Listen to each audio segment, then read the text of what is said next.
I've told that story 100 times, and I still have cold chills because it was the most poignant moment for me in my coaching career. You know, it's the kind of thing where I tell and I still get cold chills, and I really don't care what their reaction is. They can take it or leave it because I know it was fact. Michael Jordan was the only guy I'd ever seen that could turn it on and turn it off. And he never frickin' turned it off. Whether he's playing me or you or anybody who's any good, he was still going to try to kill you. He got better and better and better. He got bigger, he got stronger, he got quicker. He told me one time, he said, "You'll never see anybody outwork me." And I never did. I told Michael, I said, "You got to work harder than you did in high school." And that week he came back and told me that I would never see anybody outwork him. And so that was a lot of it right there. There's just his mental attitude, his focus, his desire, his competitiveness.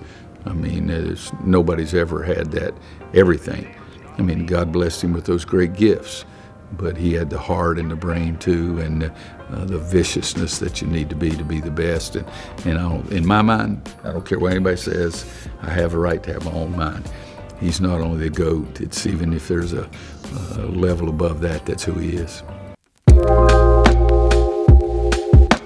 Michael Jordan was confident.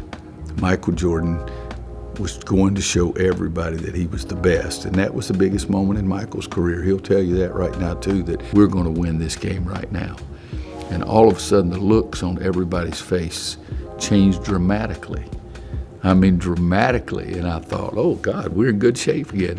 All of a sudden I was back to where I was. And sure enough, we run lineup, they weren't pressing us, we'd get in the 2-game, we looked for the lob, it wasn't there, they did cover it. We got penetration and threw it on the backside to Michael, and Michael made the jump shot. And I remember as we were leaving the huddle, I was standing right beside Coach Smith, and he patted Michael on the back, and he said, "If you get it, knock it in, Michael." And he said many times, as I said, that shot showed him that he could even do bigger things, you know, that he could stand for the moment. And for the rest of his life, he looked for that moment. He looked to be the guy to take the last shot. And so needless to say, it was big for all of us. But no, I think our program was pretty doggone good before. But it did more for Michael than it did for our program. But also the fact that what Michael Jordan did the rest of his life, that was pretty darn big for our program as well. I was the first coach to really get excited about him. But Coach Smith did a marvelous job, and Coach Smith pushed Michael, I think, better than anybody else could have ever pushed Michael. And Michael initially needed the pushing, but with every stage that he got better, he needed it less because of his hunger and his focus. And he wanted to be the best in his own mind more than anything. But he also wanted you to know that he was the best, and he wanted you to know, and he wanted me to know. A couple other guys maybe had those same kind of focus, but nobody's ever had it better than number 23.